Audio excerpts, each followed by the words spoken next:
കുറച്ചൊക്കെ മനസ്സിലാവും.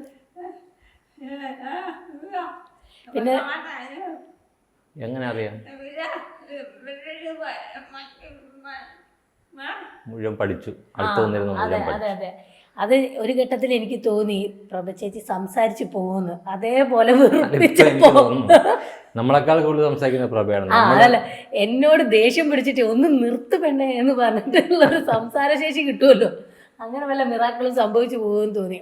അതേപോലെ കൂടെ നിന്ന് പിന്നെ ഇവരുടെ ഒരു വോക്കലിൻ്റെ അല്ല, കുറച്ച് ചെവിയുടെയാണ് കുറച്ച് പ്രോബ്ലം എന്നുള്ളത് മനസ്സിലായി. ചിലവർക്ക് ഇവിടെ സംസാരിക്കുന്നത്, അപ്പം കേൾവിയുടെ പ്രശ്നവും സംസാരിക്കാത്തത്, അപ്പോൾ അത് മനസ്സിലായി.